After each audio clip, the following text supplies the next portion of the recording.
Progressives warn of yet another threat to democracy. What is it? And the media criticizes Stacey Abrams, or do they? And some companies are making major vaccine-related news. We'll tell you what those, moves, We'll tell you what those moves are. You're watching the Propaganda Report's Drive Time News Blast, a nighttime news blast tonight. Joining me, host of Mad Ones podcast, Cam Harless. I see in the chats here, Mill Burnstone says, soon must be a relative thing. And yes, I said we were starting soon in the chats, and it was a little bit longer than soon. And I know that the starting times for shows have been sporadic, to say the least. We've just had to do the shows during the timing that we can over these past couple of months. However, that is going to be changing, and I'm going to be making announcements here in the pretty near future where you will have a little bit more of a heads up for when live shows start for those who want to join in and watch. We appreciate everybody who does watch, especially this late at night. It's like a party this late at night. It always makes me think of Coast to Coast, although we're not going to be going into the ghosty and alien type stuff, which I love to go in and talk about. We're going to be talking about other things. For example, the top story for today, other than, all the stuff with the Queen and the new King, is the newest threat to our democracy according to the mainstream media. Now, what is this threat? You got any ideas what this threat might be, Cam? I can't hear you. I think you're muted. I want it to be me. That's what I want. It's not you. I would be excited if it was, but unfortunately, it's not. I don't know how excited it was because I don't know if we need a target on our back. Usually, people they're wealthy enough and secure enough where they can just be a target, have it on their back, and fight back against. I think we have so many things to worry about. We don't need those targets on our back. Yet, that's not what it is. But what it is right now is not the candidates, the, quote, election-denying MAGA Trump candidates running for office during the midterms. It is the rise of the election-denying MAGA election officials. That is the latest threat to democracy. That's right. CNN, MSNBC, and some Democrat politicians have begun talking in the recent days and today that our democracy is not just under threat by those candidates. It's under threat by MAGA candidates, MAGA people who have taken over, co-opted positions at election precincts as officials administrating the election. So they're controlling what happens. And not only that, according to the media, they're also secretly training their underlings, their staff, to break the law and cheat during the midterm elections. Did you know this was going on? That election-denying MAGA Republicans have taken over. They've co-opted all of these election precinct offices. They filled the ranks of those places with their own people, and they're training people to cheat and steal elections. Did you know that was going on? I did not. It must be very, very sneaky. It is very sneaky, and it has a lot of implications, which we'll talk about as I play the clips for you of CNN, who breaks all of this down for us, and then they bring on David Axelrod, who was Obama's propagandist in chief, one of them anyway, to break it down further for us. And I'm excited to let you hear what this latest threat is. I have just like an ongoing list. It's not even one page, just like page of all the threats to democracy. Getting hard to juggle which one we should be worried about the most right now. So let's see what CNN or how they break down this latest threat, and maybe they'll help us know what to do about it. This is from CNN New Day. Okay. Now to a CNN exclusive video showing election workers being trained by Republican leaders in Michigan to break the rules so they can act as, quote, undercover agents during the midterm elections in November. Drew Griffin joins us live with this CNN investigation. This is incredibly alarming, Drew. Doubly troubling, Brianna, because this becomes amid a... Doubly troubling, Brianna. That's quite a turn of phrase right there. Doubly troubling, Brianna. Let's hear that again. Because this becomes... wait, no, I didn't get back far enough. He was just sitting there waiting to say that. For I don't know how long he's in the green room or wherever he is. He's just saying doubly troubling. That's how I'm going to really get this point home. But he probably ran through a different... triply troubling, excessively troubling. At first it was double bubble, toil, and trouble. Right. He had to go, yeah. He had to cut some time. Right, definitely. You need to be efficient. You need to kind of rhyme. Drew. Yeah. Doubly troubling, Brianna, because this becomes amid a big nationwide push by this ultra MAGA crowd to get involved in the election. The people who didn't believe the last election was fair for some reason still are now getting involved in running this election, which is why what you're about to see is troubling. Doubly. It's doubly. And is it ultra MAGA? What is it? Is it semi-fascist MAGA? There's a lot of. Is ultra MAGA? I think would be like a low-calorie MAGA with like zero sugar.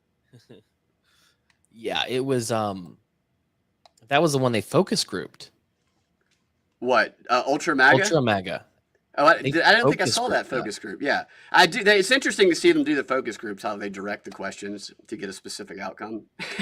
They put the answer that they want to hear into the heads with the question. All right, here's the rest of the troubling thing we're going to see with these people who are secretly training people. And it is secretly training them to be spy agents, the way they ominously presented that. Well, don't be fearful, guys. CNN obtained this recording of a Wayne County GOP training session over Zoom the night before the Michigan primary last month. So you're all really undercover agents. Congratulations, that's undercover training. It is. So now, just what was your takeaway from the way that was said? So you're all really undercover agents. The training's over or whatever it was. Was that? My first thought is sarcasm.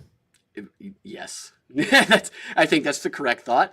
And we will hear from her in a minute here, but that's exactly what it is. It's people talking about something, and it's just like me going, okay, it's just kind of like you're going to be like spy agents, and we'll see why they're actually thinking about it in that manner here in a second. But it's just interesting the way that they take these words that people use, and they then turn around and they use them to mean something completely different than what they actually meant in context. They do that all the time. They did that with Lindsey Graham. I'm no Lindsey Graham fan. They did that with him the other day, and they continue to use that.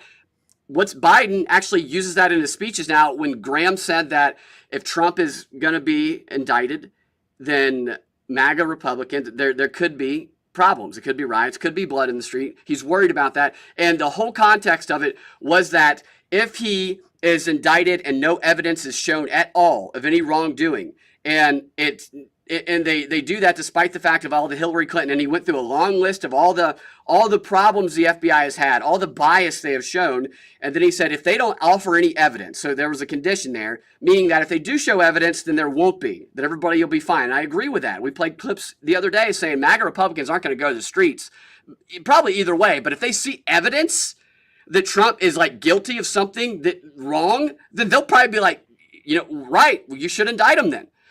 They want you to believe otherwise, and they took what Lindsey Graham said, and they took out the part about there'll be blood in the streets to say that he was encouraging them and threatening the democracy and Democrats because Trump is above the law. When he never said Trump was above the law in the clip. What he actually said was that the FBI doesn't care about the law in regards to Trump. So they're above the law, and all of the media spun it to say that Lindsey Graham claims that Trump is above the law and there will be blood in the streets, and that lie continues to persist in the speeches Biden gives every day. It's unbelievable. All you have to do is go watch the effing clip.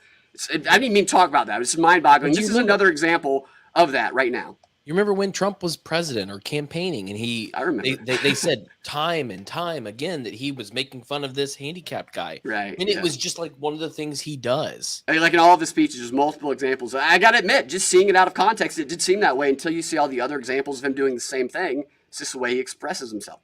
All right, we'll continue. Extra training, partisan training, not just for volunteers observing elections, but including the actual paid election workers who will check in voters, hand out ballots, even help in the counting, which is why what they are being told is alarming. There's a lot of bad stuff that's happening.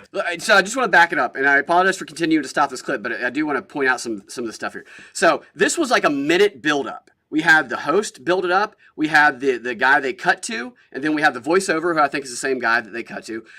They just, at least 3 times here, they have emphasized, without showing us, that this is dangerous. These people have a lot of responsibility, and what you're about to see is so horrible and so bad.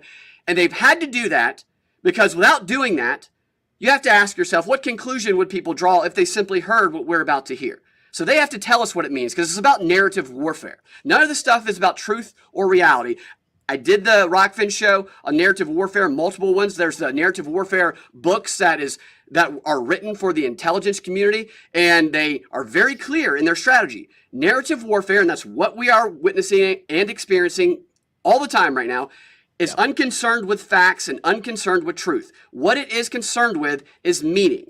He who controls meaning controls reality. So They tell stories and they include facts, truth, when it's relevant to the meaning they're trying to portray. When those facts and truth do not support the meaning they want to put in people's minds, they leave them out. And that's the basic narrative warfare strategy at the most base level. And this is the type of stuff that we see in the news every day, but this is, I think, a pretty clear example of it. Even help in the counting, which is why what they are being told is alarming. There's a lot of bad stuff that's happening in this upcoming election, so we're going to have to keep our heads on a swivel and just start documenting irregularities. The poll. All right, so stop right there. There's a lot of stuff going on, so we're going to have to keep our heads on a swivel and just start documenting irregularities. What are your thoughts on that statement, Cam? Is that evil? All of this is so boring. Like, I mean, I'm not you, obviously. I know, I'm not a boring person. I'm crazy, so you don't have to convince me of that. Right. I'm just saying, like, they are trying to make the most mundane crap terrifying. Right. Yeah, dude, that's exactly what's going on. I've talked about that in a little bit of a different way related to improv. We used to do these improv scenes. An improv game is we used to call it serious scene. And what we would do is we'd go up on stage, and it would always be me and this other guy, my friend Kellen, who would be in those because we could cry. We could make ourselves cry in a scene. And the idea is that you get a very serious suggestion, like deadly serious, and the actors on stage are not to try and be funny at all. They're trying to play it as real as possible, as though it's a very dramatic scene. And we do that, and then we play the scene over again, and we get new suggestions there. All the beats are the exact same, but we fill the very serious suggestion, like someone is dying of cancer, with the most ridiculous suggestion, like somebody bit the ear, somebody punched a teddy bear. I don't know. Was some stupid, ridiculous Monday. Somebody smashed their face with cotton candy, whatever. And then we just play the same serious beats, crying and everything, except instead of being sad about cancer, we're sad about cotton candy or teddy bears or something ridiculous. And that scene, that game never failed to get like a standing ovation just because of the format of the game. And that's what the media does. What you just described. They have, I feel like every single day they come in, they say, I don't know what we're going to talk about, but it's definitely going to be a threat to democracy. Let me get my serious, scared, very concerned face on. So they just fill in whatever they're given, these words to plug in through that same dramatic emotional tone. You nailed it with your observation right there. That's a great observation, dude. Mundane. Yeah. Workers are hired by townsend clerks, and Wayne County's Republican chairperson Cheryl Costantino tells them they may need to break the rules.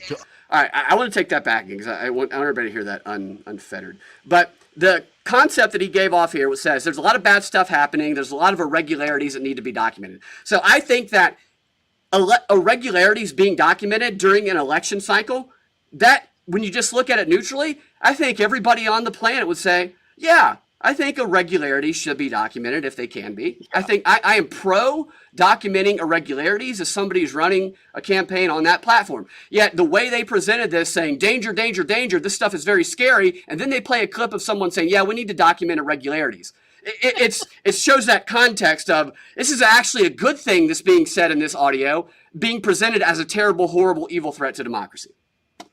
These people are just, I can't even say that word. Ballots even help in the counting, which is why what they are being told is alarming. There's a lot of bad stuff that's happening in this upcoming election, so we're going to have to keep our heads on a swivel and just start documenting irregularities. The poll workers are hired by townsend clerks, and Wayne County's Republican chairperson Cheryl Costantino tells them they may need to break the rules to uncover fraud. They were told by their trainers that they could not have their phones with them. So I would say maybe just hide it, and maybe hide a small pad and a small pen. You need to take accurate notes. Stop it again there. Because very dramatic, very dangerous, very scary, but the secret thing, and this was the premise of the whole setup of their segment here, they're secretly training them to break the law. It is to keep a pen and pad or maybe your phone in your pocket so that you can document something because those who are working there are trying to prevent you to.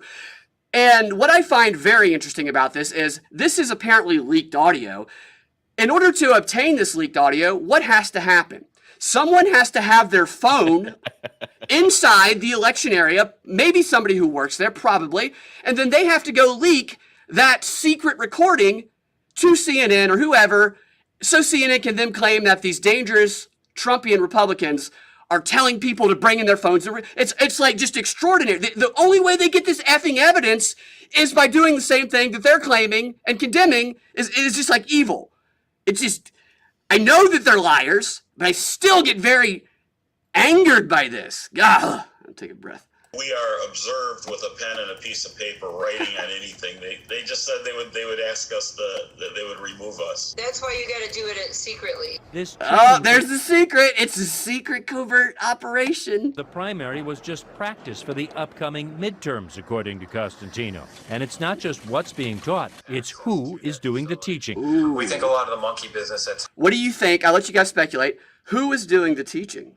I think this is in the clip, but what do you think they're going to say about who is doing the teaching?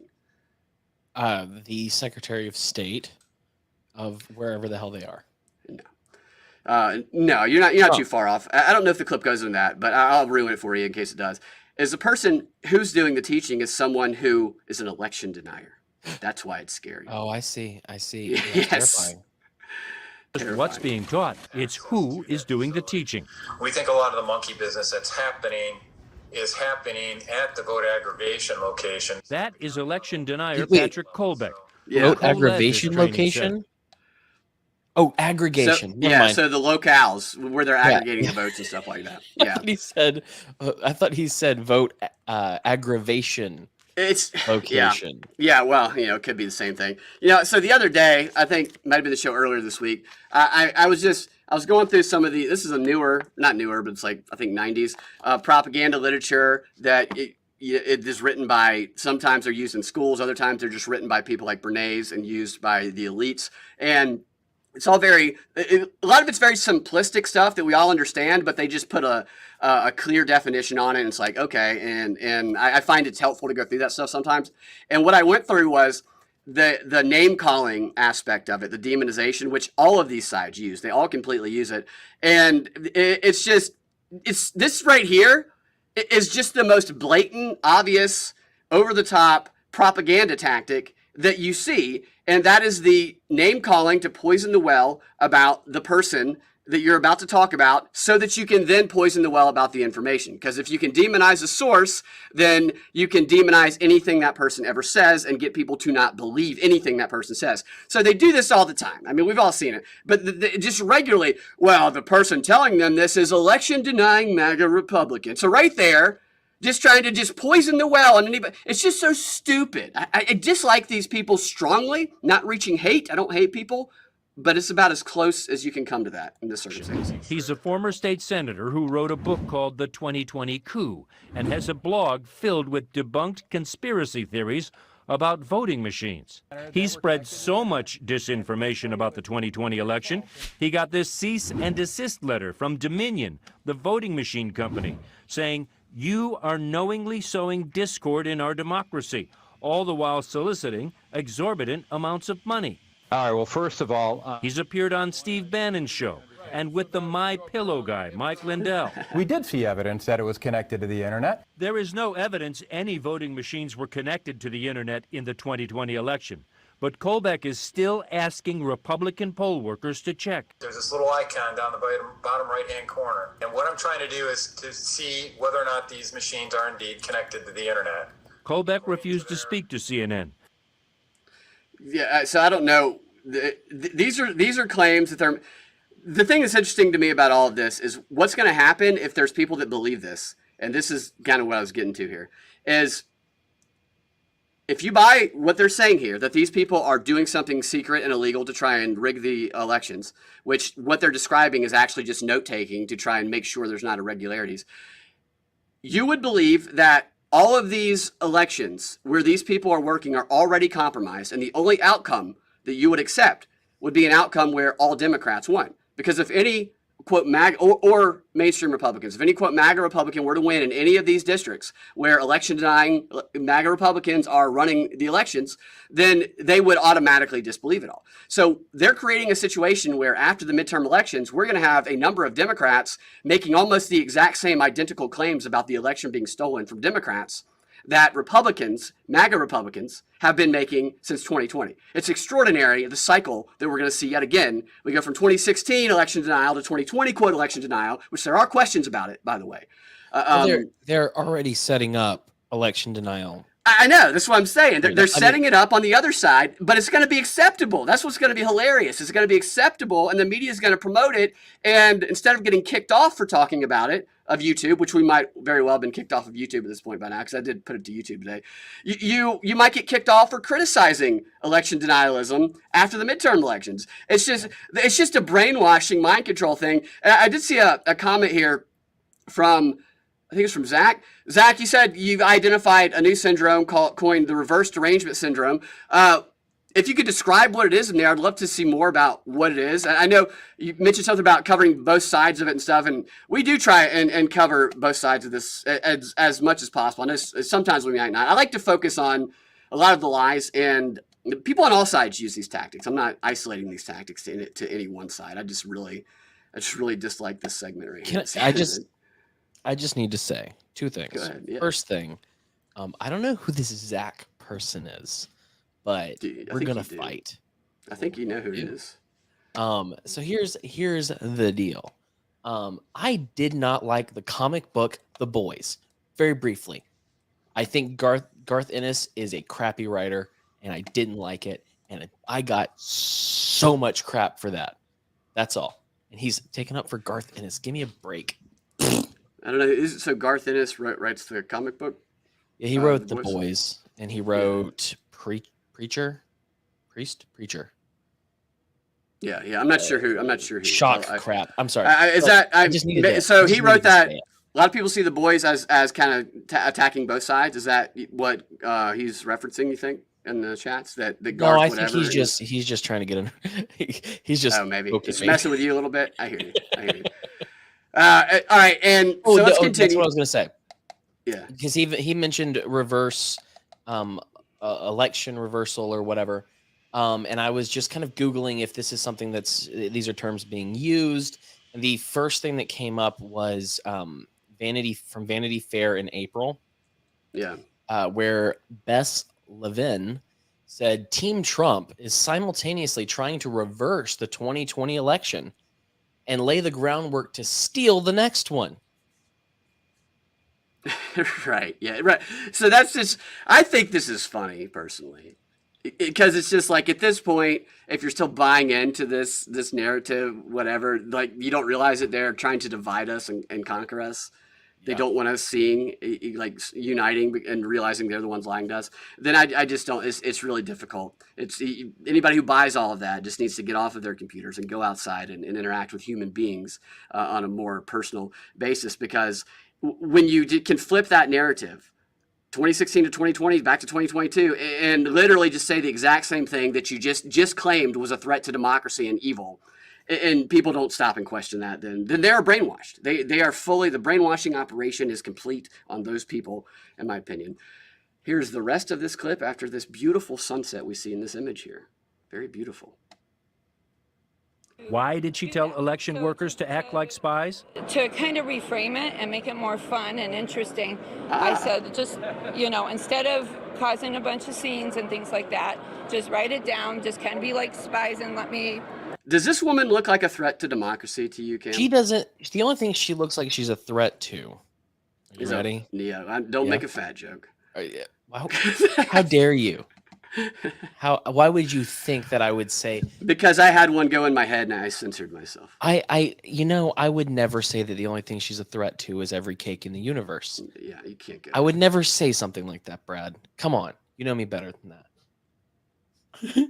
She seems like a nice lady to me. She seems like a fourth grade school teacher, and not the fourth grade school teacher that has pink hair and a nose ring that we see today. Like a fourth grade school teacher when we were in elementary school. She seems like a nice lady. She seems like somebody who's definitely not a threat to democracy. And you're right. She was doing that just to make the stuff they were talking about more interesting. It's like you're spies because they just don't. Yeah. You just need to make sure you take notes discreetly. Otherwise, they'll make a big stink about it. And I think she says here, or she might have already said it, that they were saying do this instead of making a big stink about it if you think there's a problem. Well, this is literally her saying, if you see something wrong, instead of getting up and screeching, just write it down.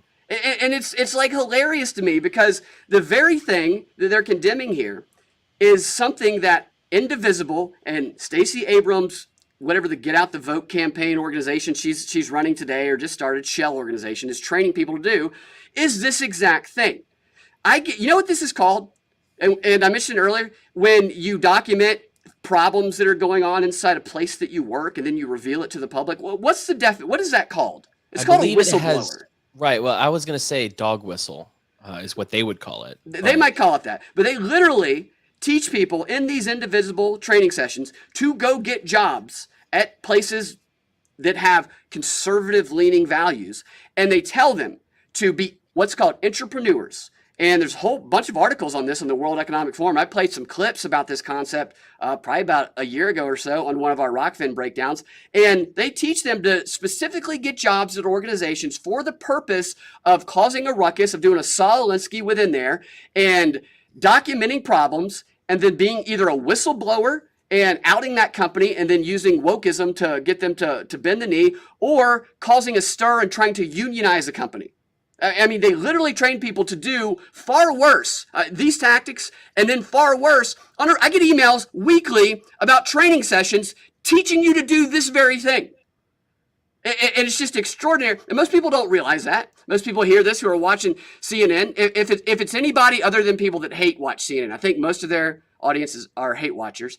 But most of their audiences are people not looking at the screen it's just on in the background. Yeah, at the airport. Or they make kids watch the CNN 10 thing too, to brainwash them and stuff like that.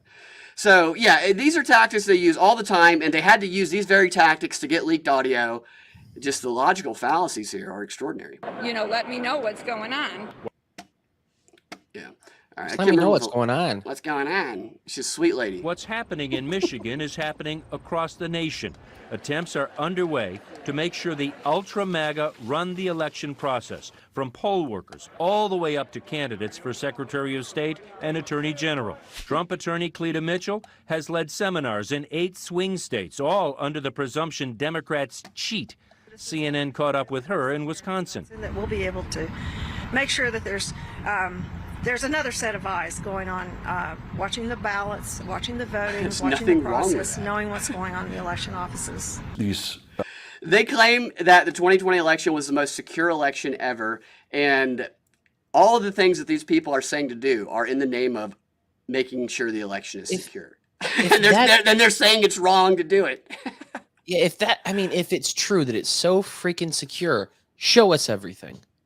Release everything. No. You have to accept them. They have and that, yeah. All right, so I'm going to play you a clip from David Axelrod, which speaks exactly to your point. Training sessions are planned chaos. These people are being radicalized. Jeff Timmer used to lead the Michigan Republican Party. They think they're saving democracy from the cannibal socialists, where in fact what they're doing is eroding the public's faith in elections. Right. Trust us, you slave. How dare you? How dare you be the watchman? We are the watchmen. I will remind you that a number of the complaints about the 2020 election were that the election officials in Fulton County particularly were progressive activists. That was one of the claims about one of the women in those videos and her history of activism, which gave, maybe she would do some of the things she was accused of. And here we have the other side of this. These are, I guess you could call them MAGA activists who aren't even disrupt the election. They're just just document things. You just pay close attention to make sure things are secure. And they're like, you radicals! Rah! It's just extraordinary. But it's impressive. They would be great at that improv game I described earlier, because the impressiveness of how serious they report this and treat this as a legitimate thing it shows that they are skilled people, skilled propagandists, in fact. Oh, scary word. Scary word. All right, so here's the David Axelrod clip that speaks right to what you were saying just a moment ago. Fulfilling. That picture of Stacey Abrams you made, Cam photoshopped Stacey Abrams on a really muscular body flexing. It's very funny. Who do you think's body's that is? I'd have to take this down to see. Let's see. Oh, nope, wrong thing. I don't know. Take us down. Don't worry about it. I have no idea whose body that is. Michael Strahan. Well, it works out. Her doppelganger. In America, right. All right, so this is a commentary that they discussed after. I'm going to play it out in a second because I want you to hear the initial reaction after they aired this segment. And then I'm going to play you what Axelrod said that this is really about. Little black screen here. It'll be there in a second. I think. Unless this clip's just completely black and empty. Well, I there mean, it is. really one interpretation. What I like. Wow, to see that footage that Drew got there. What I like to call a single entendre. There's only really one interpretation of these poll workers being trained to do something that you can't do. Is that true? There's really only one interpretation of this? That's what they would have you believe here? Yeah. Well, I mean, the thing that's most course. disturbing, John, is this is all predicated on a massive lie, which is that the last election was fraudulent, that there was massive fraud, and people are mobilizing around that to be not only to break the rules, but to be disruptive.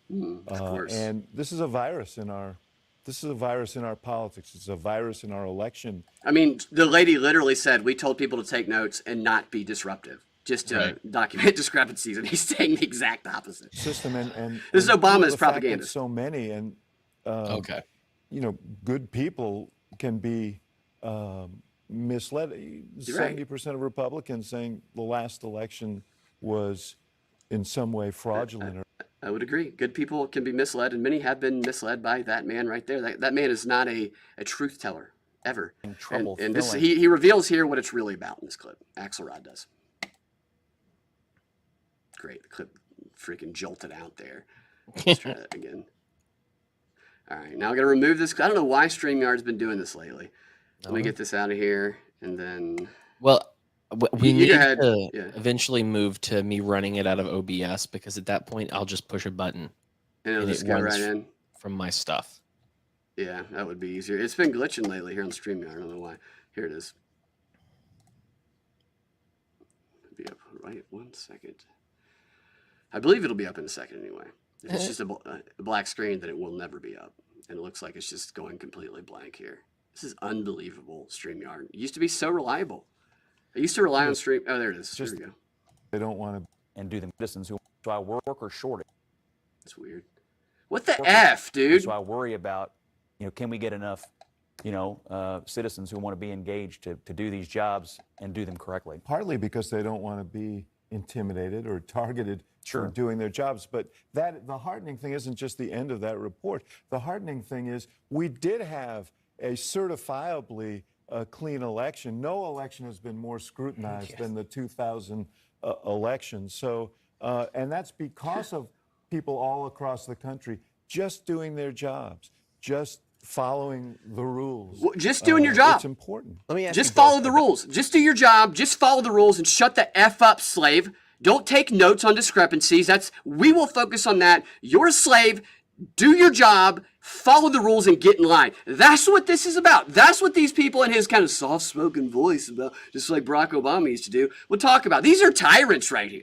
I mean, it's extraordinary. It's not extraordinary, but this is the new CNN, by the way.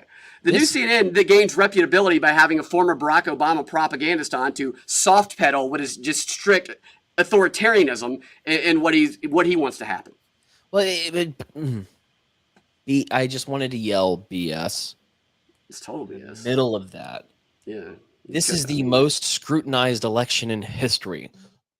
Yeah, right. Nobody's ever bothered to prove the claim that it was the most secure election in history. They say that as though everybody knows it, but can you prove that, please? Imagine saying that when the 2000 election went to the Supreme Court.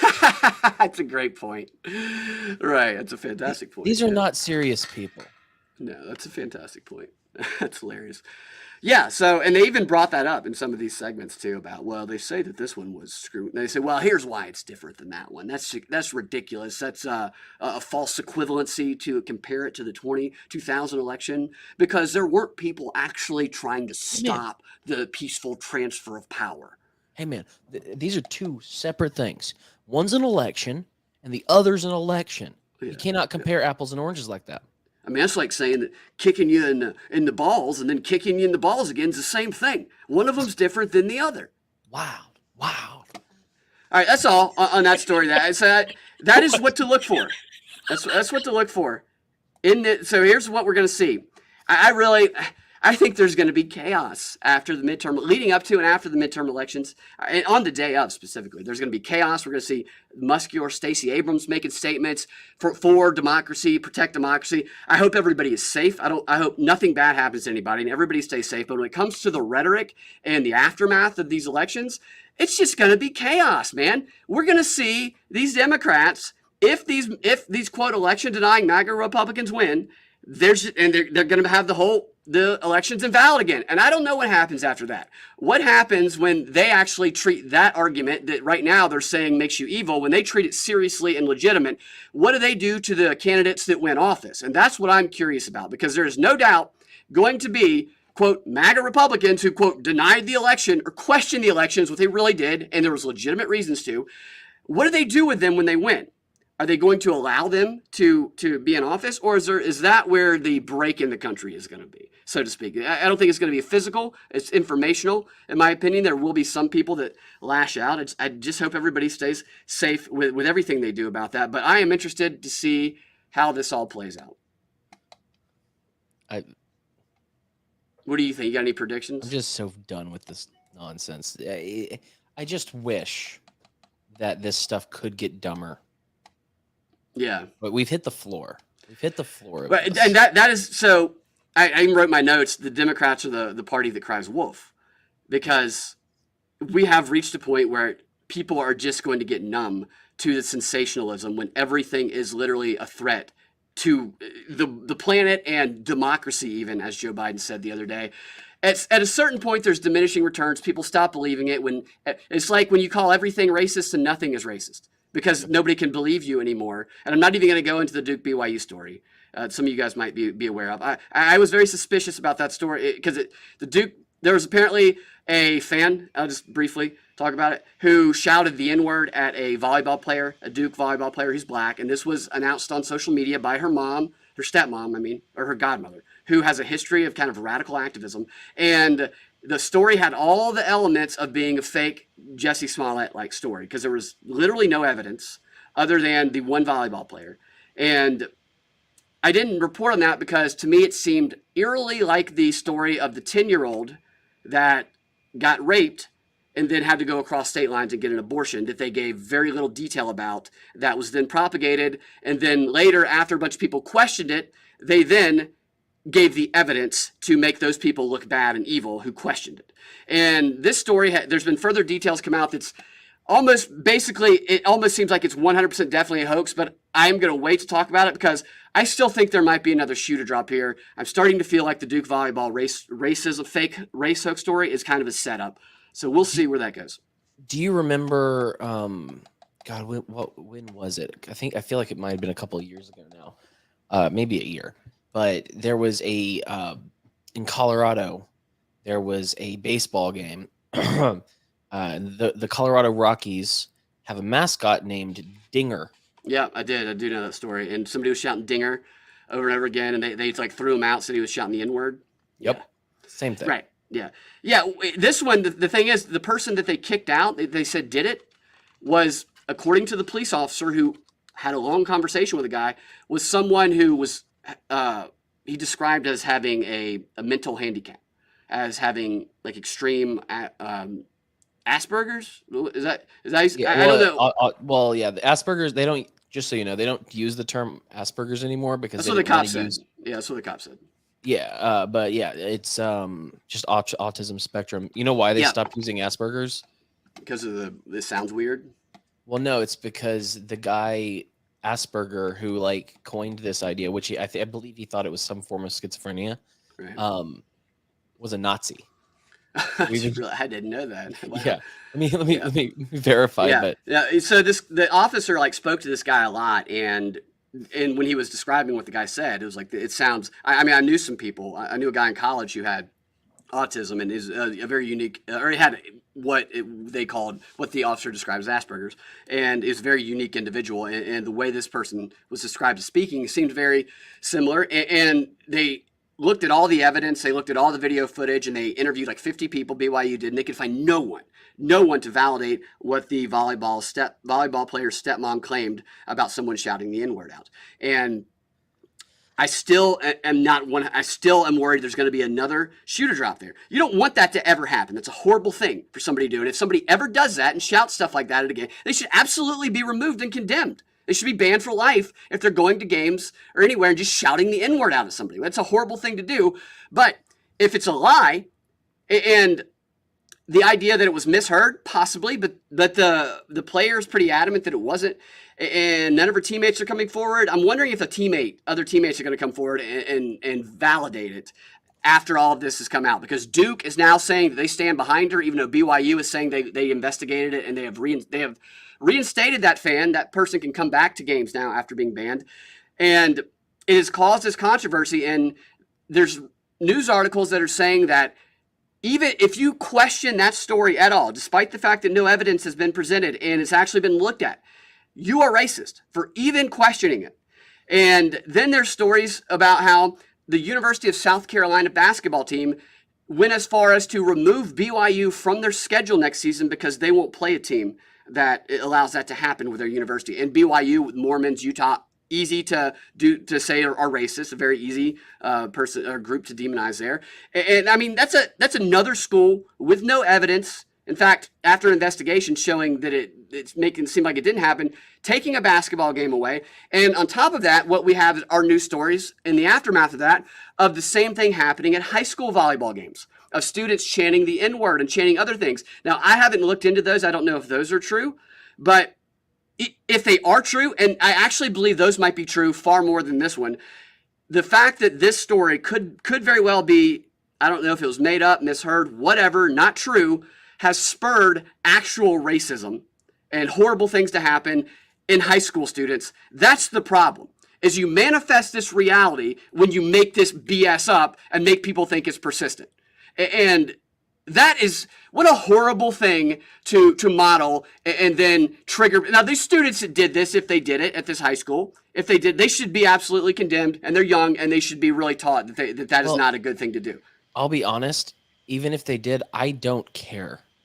Like, I mean, like it's an awful thing to do. I would I would oh, you'd beat them totally. Verbally abuse my children if they did things like that. But I mean, my God, this is not a national story. This is kids saying a bad word. I know, but it is a national story because the midterm elections are coming up, and identity politics is the name of the game.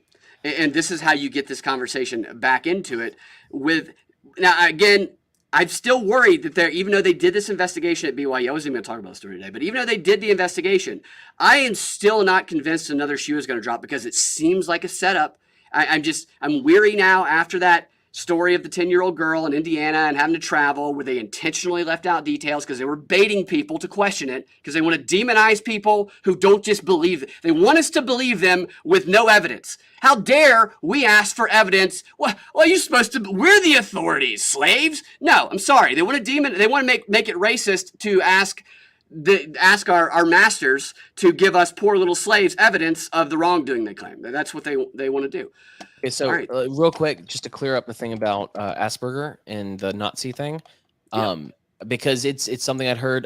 Didn't know specifics, but yeah, Hans Asperger, aka Johann Friedrich Karl Asperger. He was an Austrian physician. He kind of came across autism. That's a surprise, Austrian. Yeah, which he termed autistic psychopathy. But in the late 2010s, the last couple of years, allegations are that Asperger referred children to a Nazi German clinic responsible for murdering disabled patients, although his knowledge and involvement remains unknown. Wow. So he sent the libertarians to yeah. So the question is, did he know what was going on? Yeah. Right. Is it like when you recommend somebody to go, hey, you should go do this syphilis project over at Johns Hopkins University back in 1940 or whenever. They let those people just have syphilis for their entire lives. That's neither here nor there for now. On to Stacey Abrams, because did want to get to that before we got out of here. So Stacey Abrams is in the news, but in a different way than she's been, or than she usually is. Usually when Stacey Abrams is in the news, which is quite often, it's because it's like, you know what, we haven't. There's been an earthquake? No, they would not report that. They would only report that if They wouldn't report the fact that she may have caused it, which I think you're implying. They would only report the fact that she had saved hundreds of thousands of people from dying in that very earthquake. And like she made herself Hulk out and just pulled people off tall buildings and stuff.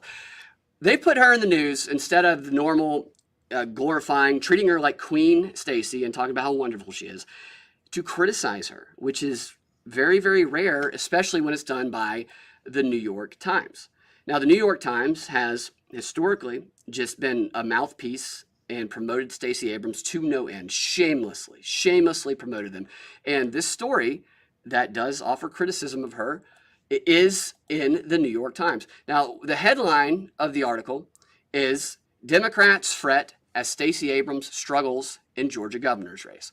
And then the subheading, which reveals a little bit more of what the focus is here, is that she's been trailing Republican rival Governor Brian Kemp, alarming Democrats who have celebrated her as the master strategist behind the state's Democratic shift.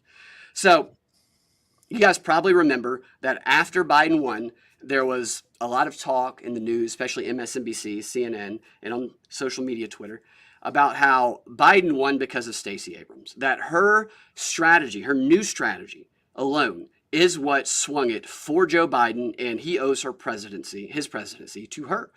And this is kind of the central focus of this article. The article doesn't even really care at all about where she is in her race against Brian Kemp for governor. It actually spends more time comparing her to the support she's getting from Democrats and moderate Republicans versus what Raphael Warnock, who is the Democrat senator in Georgia, how he's doing in his race versus the Republican Herschel Walker, who's a Trump-supported candidate, the former UGA football player.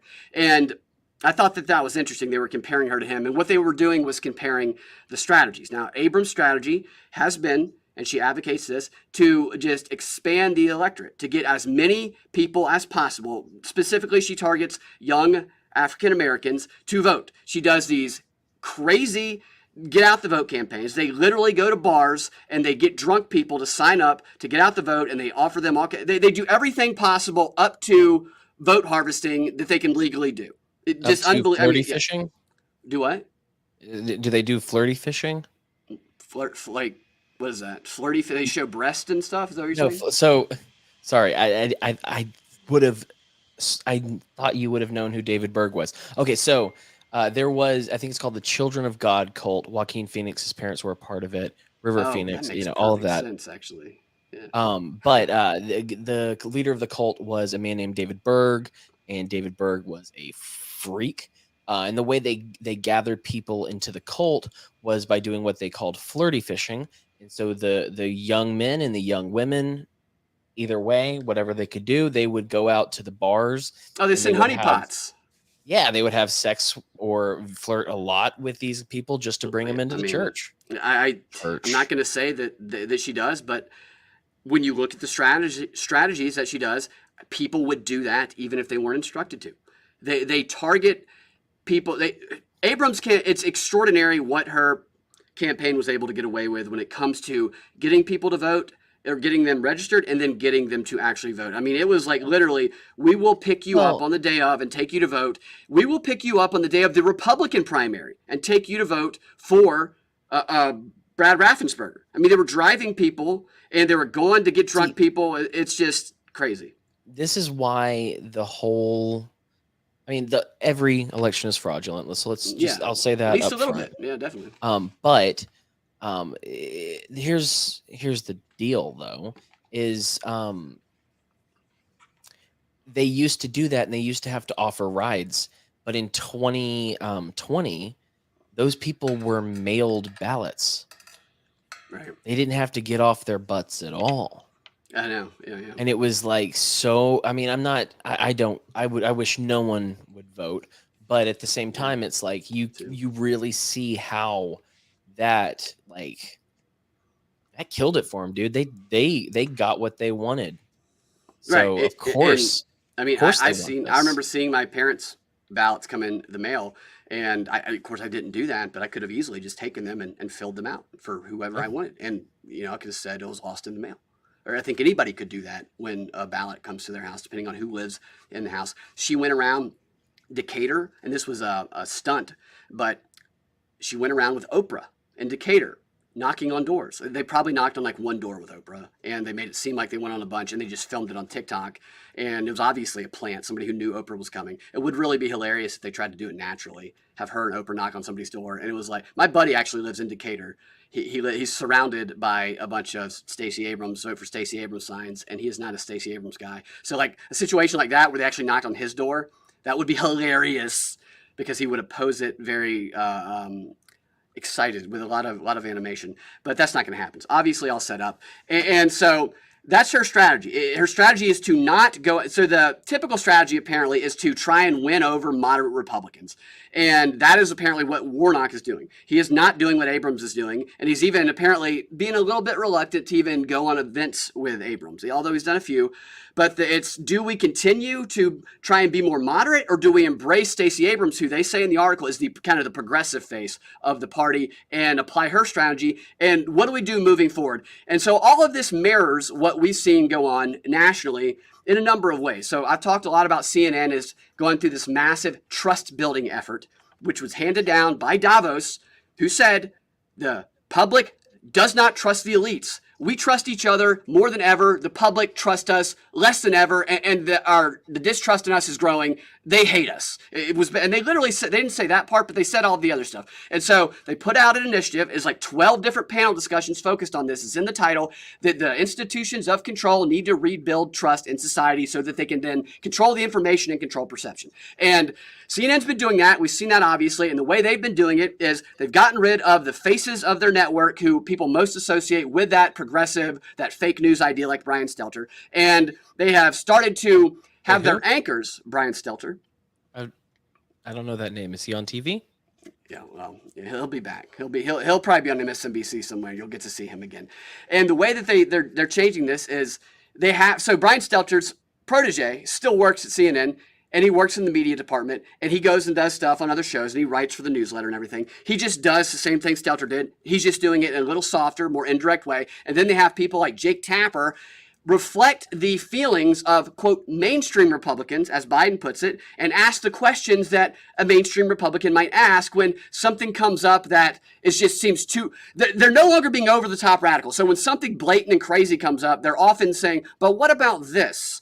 And they're not supporting it, but they're asking that. And then they bring on to their network, they bring acceptable mainstream Republicans like the eye patch guy and Liz Cheney, and they make it seem as though they are being biased, but when the reality is they're actually still pushing the progressive agenda, which is a global agenda, the World Economic Forum, and it's an agenda against those who question the narrative, those who dare care about their families and putting food on the table more than they care about solidarity with Ukraine. And that's kind of, they don't identify the MAGA Republicans that way, but that's kind of it's the whole collectivism versus individualism that's going on. And CNN's still presenting the same progressive collectivism agenda, just in a little bit of a different way. And Joe Biden is doing the same with his narrative about the evil MAGA Republicans and the acceptable Republicans. What I see going on here with Stacey Abrams is an effort to kind of project that narrative again by New York Times so that New York Times can build trust in themselves, because people don't trust them either. They're another one of these institutions. And by criticizing their queen, Queen Stacey, who they love, she's holy to them, and how dare they come out and criticize her? They're trying to rebuild their trust, but in the process of doing it, what they're actually doing is they're actually bolstering Abrams' campaign as well as Raphael Warnock's campaign. Because any press is good press. And this type of press that tells your supporters that, oh my gosh, we're worried, we're alarmed about what's happening, she might not actually win, you might get stuck with a Republican governor, who, by the way, Brian Kemp is terrible also. He's also very bad. But that's neither here nor there.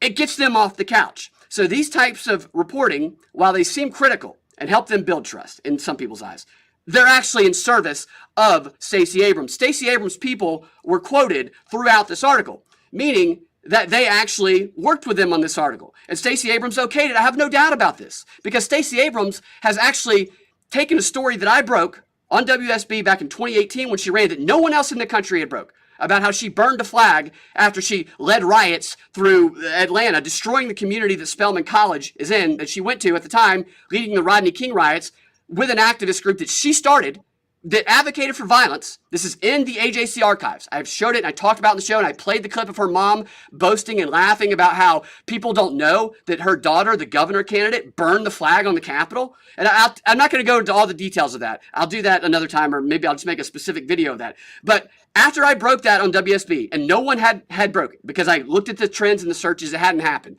And we were off air for like 3 weeks. And as soon as we got on air, and as soon as I played that clip and broke that, within 30 minutes, her campaign put out a statement spinning the reality of what we had just broke. And then the New York Times, in sync, in lockstep, followed in line with Stacey Abrams and told the same BS story. So they love her, and they will lie about all of this. They are in service of Stacey Abrams here. So look for this to continue. This idea that they're pushing back, the mainstream is pushing back against these Democrats, these progressives. The reality is they're doing it under the guise of being unbiased, of trying to be trustworthy, while softly actually bolstering all of these con artists that we are subjected to in our country right now.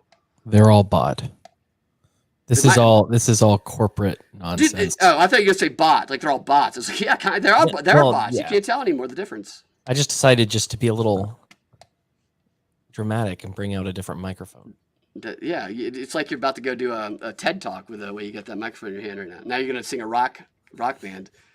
So yeah, no, you're right. They're all bought and paid for, and it's just Stacey Abrams' biggest funder for her entire career has been George Soros. She thanks him in her book. There's no doubt about that. Oh, she actually thanks him directly. Yes, she literally thanks George Soros in her book. Yeah, I know. It's crazy. But apparently that's racist and anti-Semitic to say that now, because you're just not allowed to do that.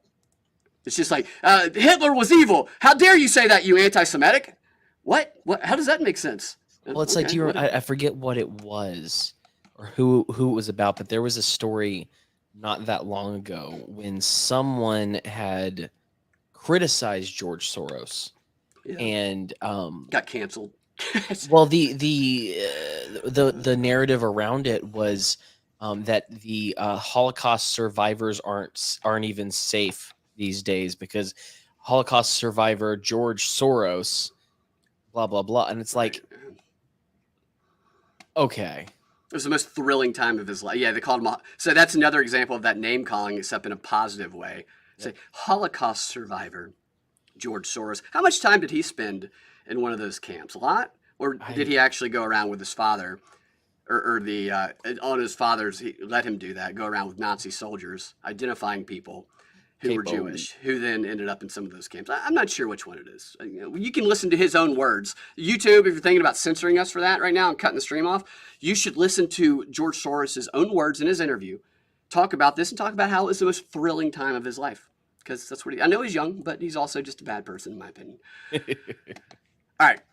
So before we get out of here, and before we get on to that final story, which is going to be about the moves that companies are making in regards to the vaccine, I want to tell you what we're going to talk about in the subscriber-only portion of the show, the DNB XR, which is going to be She-Hulk's woke moment of the week. So we've been covering She-Hulk a little bit because it is very woke. I'm sure everybody's seen a lot of that coverage. We have another woke moment of the week, a little subtler this time, that I want to show you, Cam. I think you'll enjoy it. And we also are going to play a clip from a brand new PBS documentary that's on Trump, and it's called Lies, Politics, and Democracy, and it's very funny to me. This stuff cracks me up at times. If you want to get access to that content, go to patreon.com/propaganda report and subscribe there today. Not only will you get that subscriber-only DNB XR content, you also get this show ad-free. I take out all the ads for the Patreon subscribers and the local subscribers, so propreport.locals.com as well. You can also find the videos of these when we go live on rockfin.com/propaganda report. So check that out today. Now on to this final story. I saved this for the end, and I wanted to get to, typically I would just go ahead and go to the XR, but I wanted to get to this one because I find this to be a good story. And I'm going to pull from the article here because I didn't get a chance to completely take full notes on it, but it's Axios, and Axios does those short little summaries. A little biased, but they still do a good job. And here's the article. Companies are dropping vaccine mandates. Right. Secretly. They're very quietly. Everything's quiet. So we have the quiet quitting, the quiet firing everybody's talking about now. There's quiet dropping of vaccine mandates. And here's the article. It says some companies are rolling back mandates for employee COVID vaccination, but few are making official public statements about it. And then they say why it matters. These moves signal that we've shifted into a new chapter of the pandemic and that employers are desperate to get people back into the office. Is that what it is? And then they say that employers are trying to reduce any barriers to entry for new hires. And the requirements are also, they say they're expensive and time consuming for employers, which is another reason that they're getting, of course they're expensive and time consuming. I told you the story before, Cam, about a friend of mine who a recruiter reached out to her about a job. She didn't seek it out. Yeah. And it was with, I believe, Boston Consulting, a company that is one of their companies. And they bent over backwards to give her this job.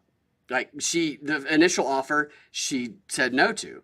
And when she said no to it, they came back to her and offered her over $10,000 more and offered her a senior title as opposed to what they originally offered. And they got that done by getting the main guy in the company who is well known in the industry. He's like famous in the industry, involved because he wanted this person to work for them because of the work that she was done. It was good. And she agreed to it. She took the job, took the offer, and then they did this third party background check. And part of that background check by this third party was about vaccinations. And this company reported to the company that had hired my friend. They said that she's not vaccinated. And once they found that out, you know what they did? They rescinded the job offer. How? So they literally bent over backwards, offered more money, a bigger title, got the main guy, the very well-known guy involved to get this person hired. But once the vaccine status was revealed, which she did not seek this job out, they sought her out, they took it away. And the first thing I did was look up the ESG rating of Boston Consulting, which is extraordinarily high. They are exceptional at serving their ESG masters over the Great Reset. And that's the social credit score that the Great Reset is using to try and control corporations and control the values of society that those corporations operate in globally. And it sucked. It sucked for her in that situation, but also, I guess maybe you don't want to work for that company, but now I want to know if that company's taking the vaccine mandates away, because I bet they are. And I bet other companies are too. And these companies who have done stuff like that to people who might have been having a hard time getting a job, and they did not give people jobs they otherwise would have because of these vaccine mandates, because of their ESG score, they should be ashamed of themselves. They really should. And I don't think a lot of these people who work at these places, who make these decisions, necessarily just agree with that agenda. I think that they probably feel they have to do these things because of the climate and because maybe they're bored, they're stakeholders, whatever.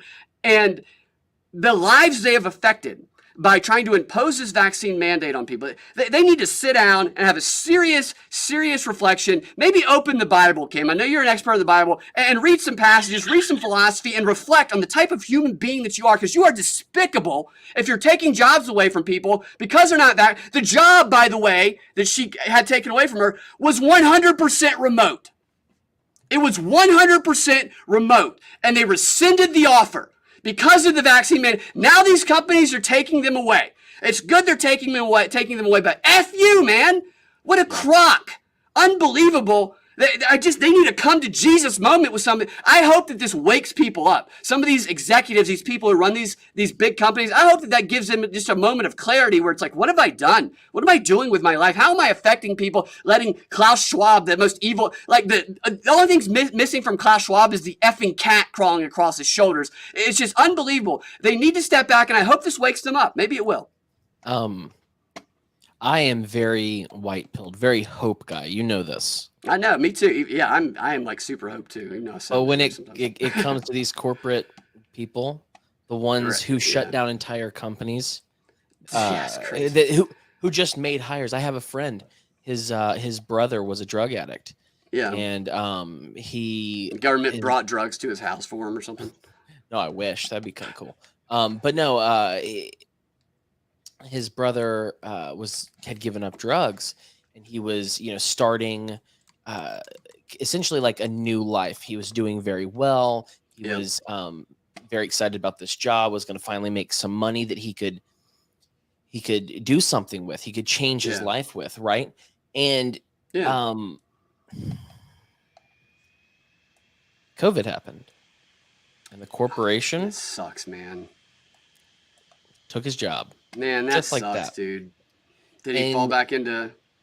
He fell back into. He did. He fell back. It happened to a lot of people throughout the pandemic. People who had propensity to that. They and I experienced that myself with people that I know. What a terrible thing. Well, and it wasn't just that he ended up committing suicide. Oh my gosh. He had no hope left. And Dude, so I'm it's sorry, like, man. it's like the people who I can't, I want to curse. We'll do that after. I'm But sorry. That's terrible. the people who did this had no government mandates, or some of them did, but some of them didn't. They just went along to get their little head pat from No, yeah, these corporations Charles don't have Schwab. government. Yeah, exactly. They don't have the government mandates for doing this.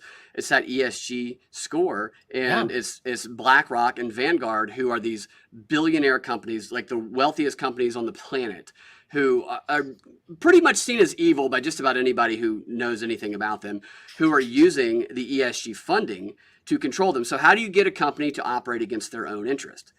Because we've seen the get woke, go broke concept, where a company does something that turns off everybody who used to buy their products because of their really woke stance and causes them to lose substantial revenue.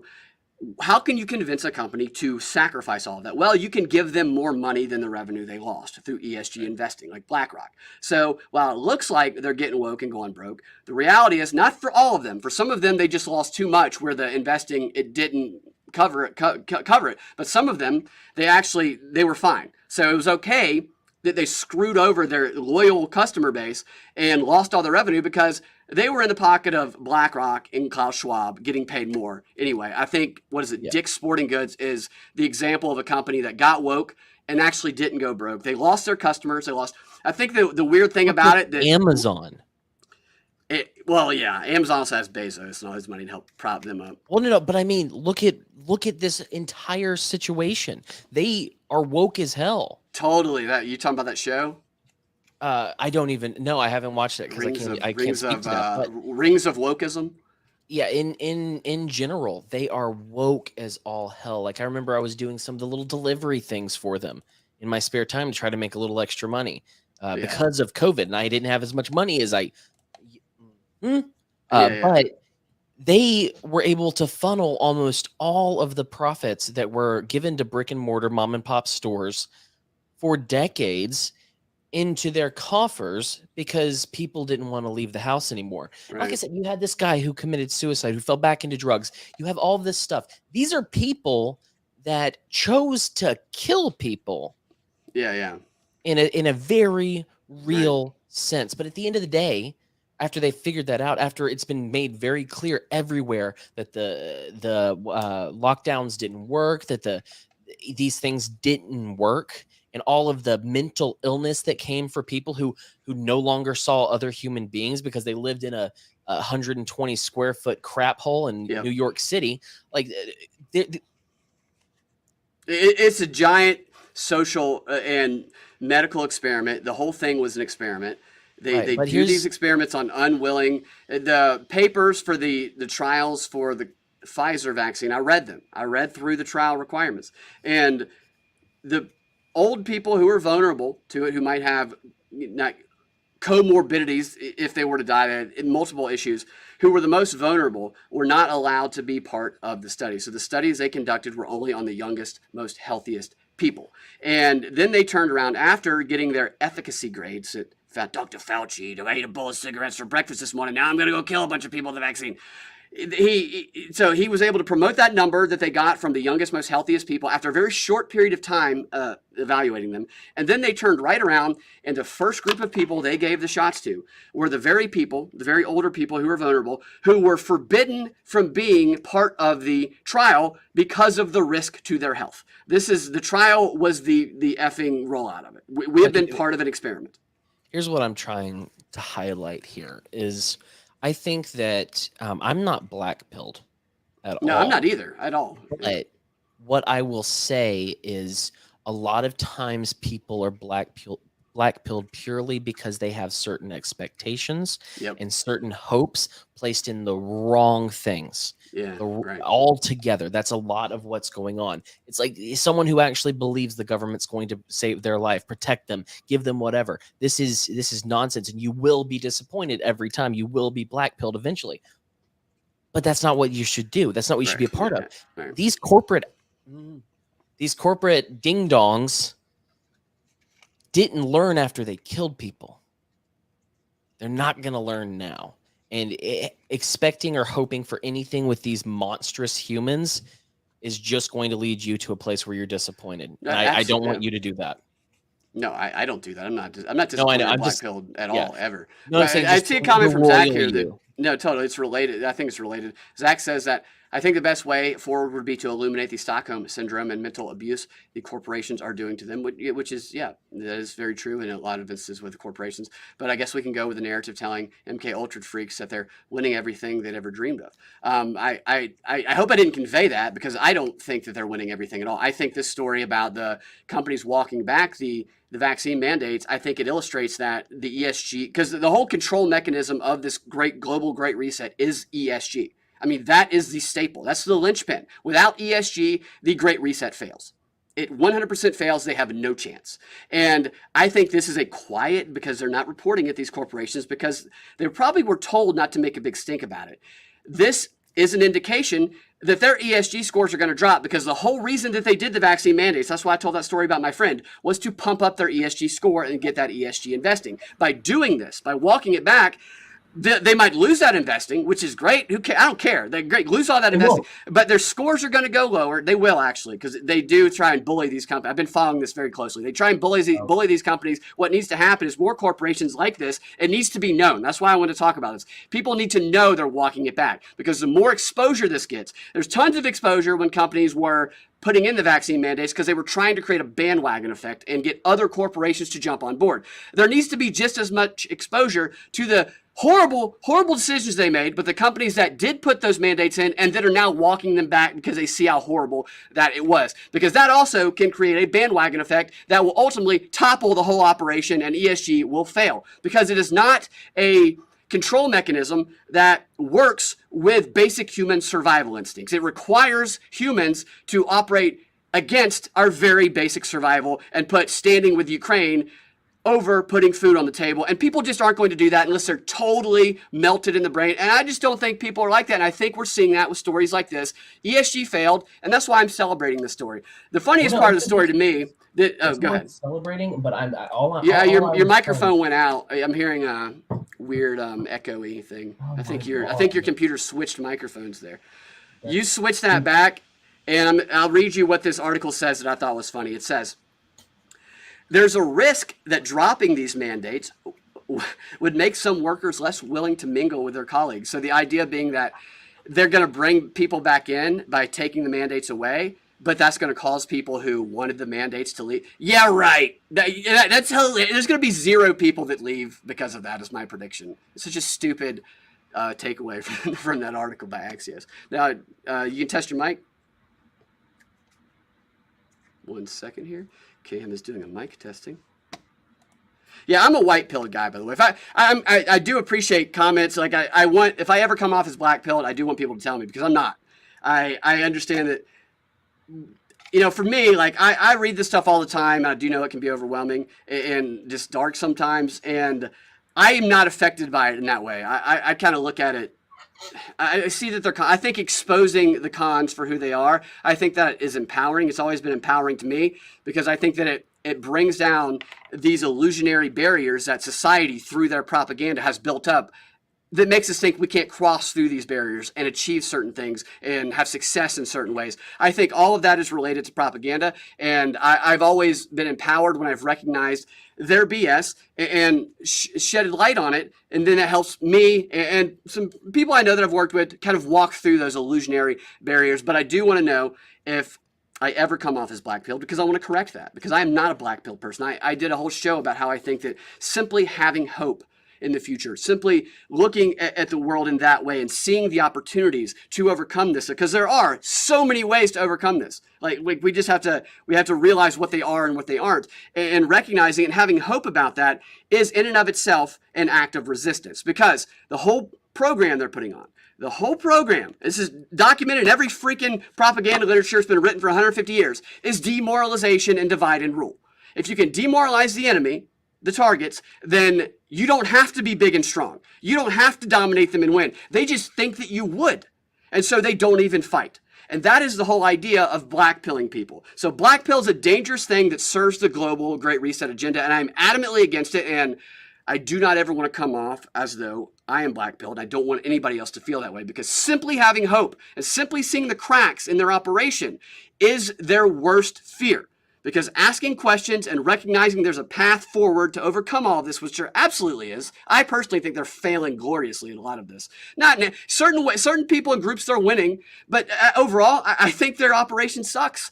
And I do want to impart that. And the fact is that even if we were backed into a corner, and I do think it's going to get crazy around the midterms, I would never lose hope, because I know that's what they want me to do, and I would never effing do it. I'm just not going to. There's always a way. Cam, is your mic back yet? Cam's looking at the back of his mic. I can rant forever. I'm filling space now as Cam is working on his microphone. It's like an exercise in word association here, though. I got to tell you, doing shows and even doing them live, I'm sure some of you, probably a lot of you listening, have had experience doing live shows.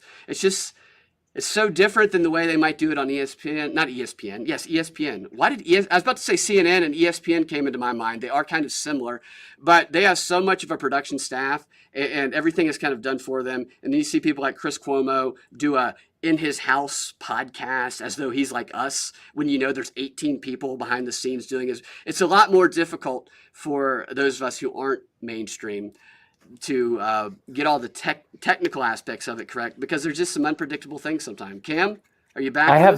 I have no idea how this microphone will sound. It sounds all right. It sounds pretty good, yeah. But I thank God for PlayStation Live, because otherwise this wouldn't. Yes. I am furious at some stuff right now.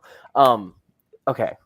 Okay, I wasn't saying that you are black pilled. No, I'm not. I'm not talking about you. I was talking about Zach's comment over there. So he did follow up saying that he worries that, and I'll let you get to your point, but he says it sounds like they're openly talking about us like slaves, and they are thrilled about it. Now, I don't disagree with that. I don't disagree with the fact that they might be shifting that Overton window to be able to openly communicating some of these things. It's like the communist, and I don't even want to say communist strategy. I only say that because I read it in a very detailed analysis of the communist strategy from 1950 called The Organizational Weapon, and about the Bolshevik Revolution. And these are tactics, just like Saul Alinsky, are tactics that anyone who's trying to rise politically using ideology uses. Now, the main premise of that is never buy into that ideology that you're using to manipulate the masses with, because you will then be imprisoned by it as well. And that is what they all say, regardless of what side of the aisle they're on.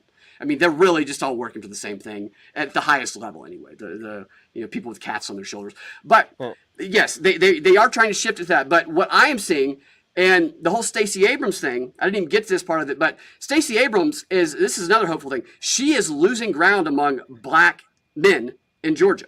Her numbers are like 10 points lower when it comes to the black vote in Georgia, and her numbers among moderate Democrats are significantly lower. And I know I've talked to a number of moderate Democrats who won't vote for Stacey Abrams because she supported the mandates. And I don't know why black people aren't supporting her, but my presumption would be that Stacey Abrams has actually done a lot of things in her career. She was a lawyer for the city of Atlanta. I've talked about this on other shows, that has very adversely affected African Americans, putting a number of them in the prison system indefinitely. So she's a bad candidate. She's not what she represents, and that is being exposed and is being reflected in her numbers. And the New York Times are trying to boost her by simply criticizing her in the way that they did. So I totally get they are trying to move that Overton window. And yes, some people are going to just be okay with it. That's definitely going to happen. But not for my perception, what I've seen, the Democrats I know, they're no longer buying this stuff. Like some of the most progressive people that I know who were putting pictures of themselves with Ukraine flags on their Instagram profiles and Twitter and all the time, it was obnoxious. They are now anti-vaccine, and they got the vaccines. So there is a revolt against some of this going on. You go ahead, Cam. I'll shut up. No. I'm with you. The only reason I was saying what I was saying was because a lot of times when people talk about hope, or like, hey, I hope that these corporate nut jobs will learn their lesson. Like that's all. All I'm saying is, forget that. That's not going to happen. No, overall, there might be a few here and there that do, but not right. Overall. But you have to know that the moment they find another way to control it, another way to get their little behinds pat by these horrible human beings, they're going to do it. Of course. It's a constant battle, man. It's not going to be easy. So it's a back and forth, and so they do something, then we do something. Right, and the only hope that we have is in the people. And that's what you're talking That's about. Absolutely, dude. Yeah, thank you. You're absolutely right. It's the individuals. It's that people. It's you and me meeting each other, getting to talk to each other. Like the first time I went to my friend's house, who was just the most obnoxious social media presence for a progressive that I have seen, that I know really. The pictures of the Ukraine flag, the I got the vaccine, literally has the picture of the I got the vaccine while getting it, as they were told to do. So they were told to do this by their indivisible activist groups. I remember going to this person's house during the pandemic in 2020 because it was this person's, somebody that we're friends with, birthday, and they're together. And I was reluctant going there because I'm like, am I going to need to wear a mask? What's going to go on? And what happened when I got there was just completely opposite of my expectations. My friend gave me a giant hug. I did not partake, but there was a joint being passed around that everybody was partaking in. I'm like, wow, what about all the COVID? No masks were there, and they were making fun of they had gotten the vaccine.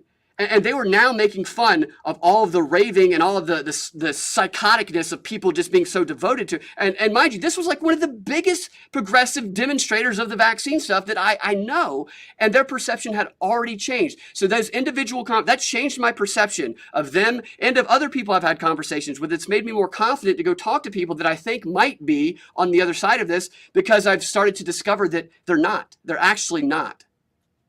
Yeah. It gives me a lot of hope, actually. Well, I mean, and I think that's kind of what's important, and not to be entirely too nerdy, but it reminds me of a quote that I loved from Captain America's Civil War. Captain America. Sorry. Yeah. Well, when he was talking about the situation in the movie, he said, my faith is in people, I guess, individuals, and I'm happy to say that for the most part, they haven't let me down, which is why I can't let them down either. Locks can be replaced, but maybe they shouldn't. But it's just this whole. That's a great quote there. Yeah. Yeah, like it's too bad he's like a huge progressive. Yeah, he's a piece of garbage. But no, but there are so many. Like, there's one quote that they gave to Sharon Carter in that movie that was originally a Steve Rogers quote in the book, and it's one of my favorite quotes from anything. Yeah. Let me see if I can find it. It was a good movie. So what was the one? It wasn't Civil War. It was before that. Winter Soldier, Captain America, Winter Soldier. Yeah, that's another good. Movie. That's very much against the system type movie. In fact, I don't know that they would allow that type of movie to be made right now. He might even be ashamed of propagating that narrative of. I don't want to say America First, but I think you could label that movie an America First like movie that now would probably just get railed, and they would probably take all the funding away. But I agree. It's in the individual interaction away from our screens, I think. There's this quote that was actually in the Civil War book rather than the movie. Well, I mean, it was kind of taken in the movie, but it was the wrong character. But it was, it doesn't matter what the press says. This is Steve Rogers talking. Yeah. Doesn't matter what the politicians or the mob say. Doesn't matter if the whole country decides that something wrong is something right. This nation was founded on one principle above all else, the requirement that we stand up for what we believe, no matter the odds or the consequences.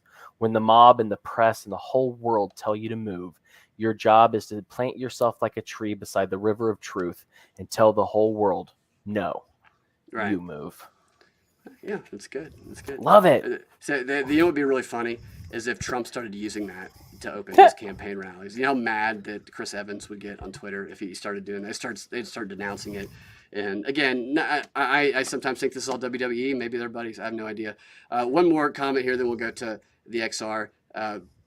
A couple more comments here. We say, Jack Burton, the harder we vote, the flatter the earth. I think there's some, anywhere it says if we get genuine flat earth party, which is probably impossible, everything changes towards justice in an instant. Well, like Cam referenced earlier, I've always been of the opinion that if nobody voted, then it takes away all their power. I know it's idealistic and it'll never happen, but that's one of the reasons I haven't voted for a president in a while, because it's a kick in the face or a punch in the balls or reverse, whatever, or both at the same time.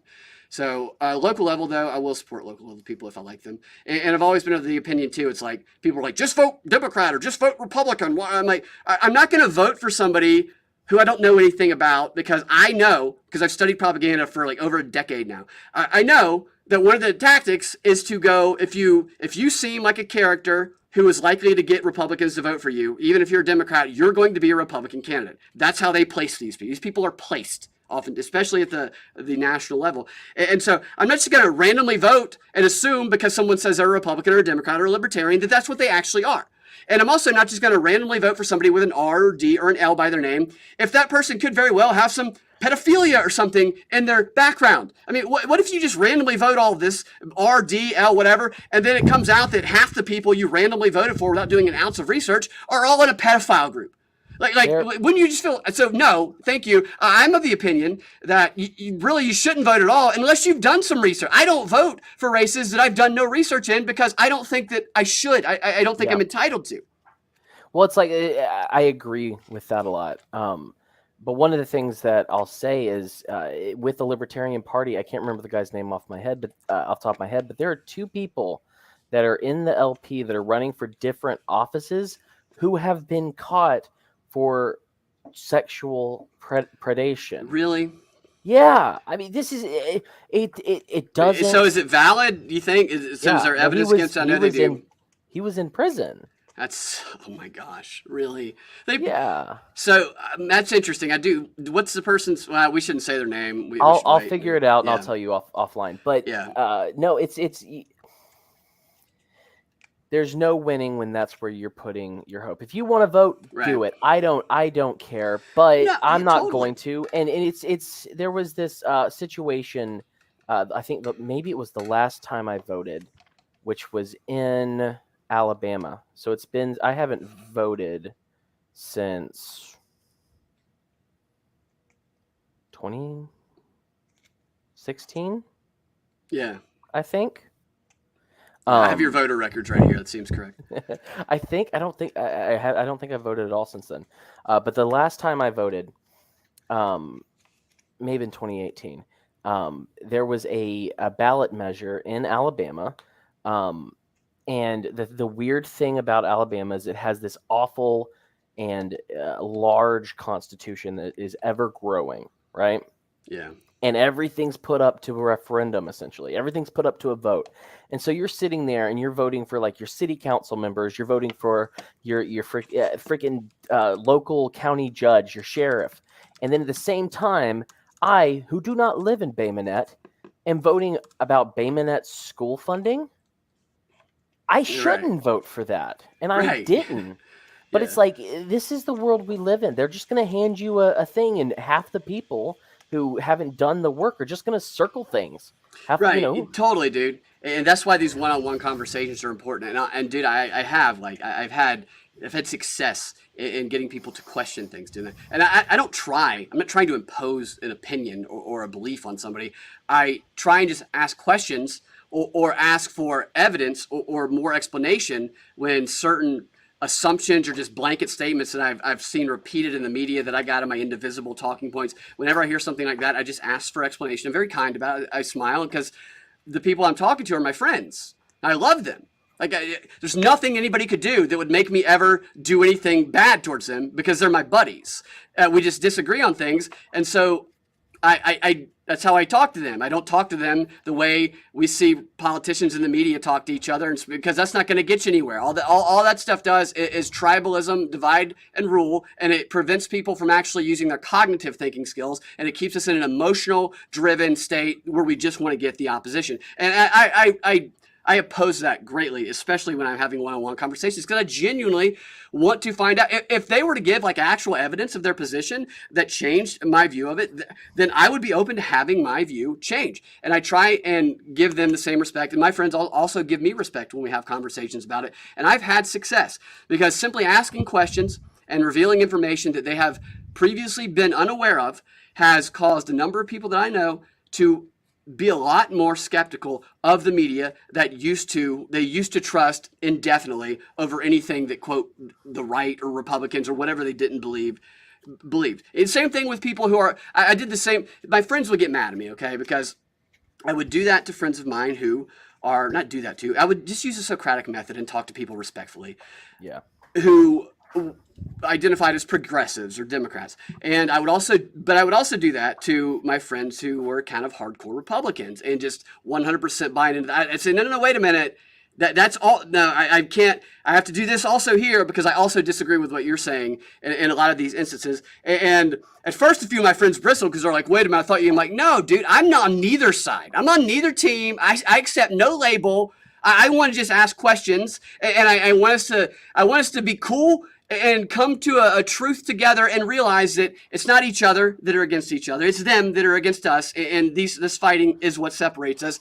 And I'm telling you, the stuff when you just talk to your buddies in the right way and you're kind and you're empathetic, then you both grow together. I learn from them. They learn from me. We learn together. That is the way that I think that we go forward. And I think that's also why they try and keep us connected to these screens and try and lock us down a lot, which I think that we're no longer going to be doing. I think people are over the lockdowns. I don't think they're going to submit to anything like that again.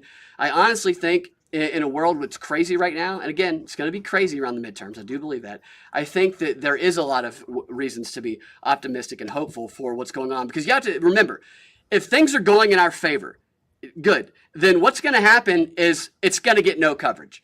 They're not going to suddenly start reporting that the agenda they've been pushing hardcore is not working. They're just going to ignore it. So we're not going to hear about it. That doesn't mean it's not happening. And I try to, because I get overwhelmed by this stuff too, and I try to remind myself of that. There's one more comment I wanted to read before we get out of here. It was from Zach. He says he agrees with people being the solution, the best hope, and we need to stop acting like the capital of the world is the far left.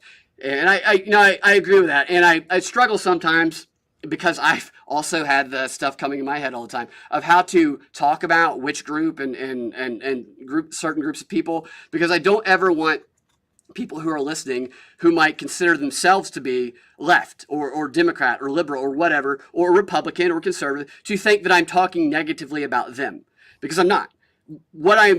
It's that group of basically global fascists who want to control the world through corporations, are unelected, and they just use the progressive agenda of equity, equality, the stuff that is the whole idea of equality. When they make it, first it's economic equality, then it's just equality of well-being. So it's subjective equality, which is an unachievable ideal, because you can just move the goalpost on that indefinitely, and that is how they rely on controlling societies, convincing people they need to have equitable, equal feelings. They need to feel as good as other people. What a ridiculous concept, because the way we feel, it's just, you can't control that if you're just an ultimate Borg society where we're all locked into this grid. So I don't mean like actual people who are Democrats or Republicans when I say left. What I mean is this global structure of fascist, basically, who are using these ideologies. They're not bound by them. They know that other people are bound by them, that they're trying to manipulate. The whole Saul Alinsky, Edward Bernays strategy.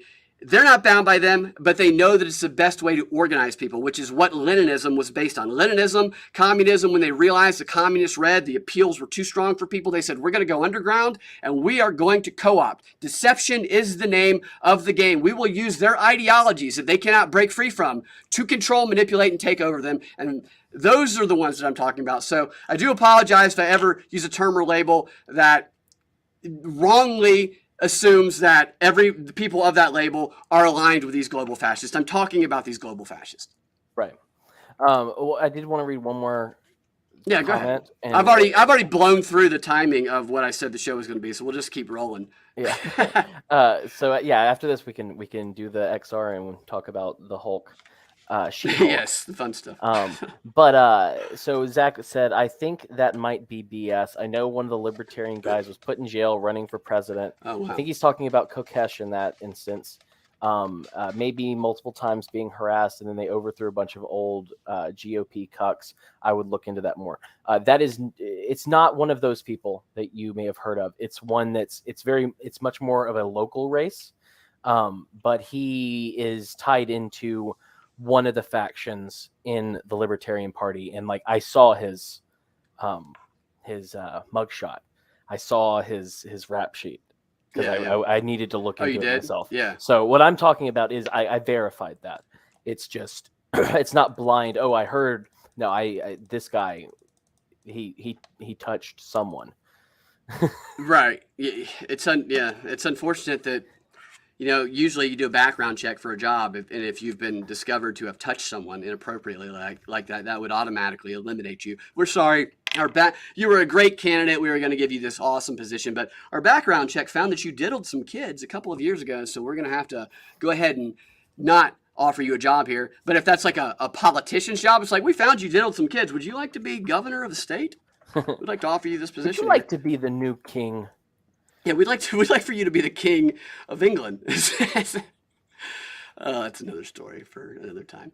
So Denver Attaway, I'll read that. We got a lot of great stuff in the chats here. Like I love the chats going on. I love the questions you guys are raising. I think it's important stuff to talk about because I think ironing out, how to think about this stuff and the best way to talk about it and communicate it with each other. I think it's important. They have a kind of, there's an apparatus for these people in power where they can throw money at stuff like this. So we don't necessarily have that. So we got to figure it all out together. And this is really good stuff, actually. Where was that comment? Hold on a second. Let me find it here. It was in all caps, so it should be easy to find. About liberty and who was it? Hold on. If I can't find it in a second, we're going to get out of here. So I don't want to. All right, I can't find the comment. Maybe I'll find it in the XR. It was a good comment. It was about liberty and justice and the pillars of democracy. I can't find it right now, so we'll have to get to it when we get to the XR. But great stuff, guys. I appreciate you guys watching. And Cam, I appreciate your time and energy and your shirt and your beard and your lighting. It's all wonderful. And we're going to get out of here. We're going to continue the conversation, the DNB XR. We're going to get to the She-Hulk stuff because I know everybody is on the edge of their seat, wondering what She-Hulk's woke moment of the week is. And you're going to find out shortly on the DNB XR. So thank you guys for listening. You can find the Propaganda Report on any podcasting platform or app that you listen to. And share it with people if you like the show. Give us a rating. Say warm things about us and make us feel good and encourage us to keep going. It's definitely helpful when we get that. And we will talk to you guys next time. Have a fantastic rest of your day.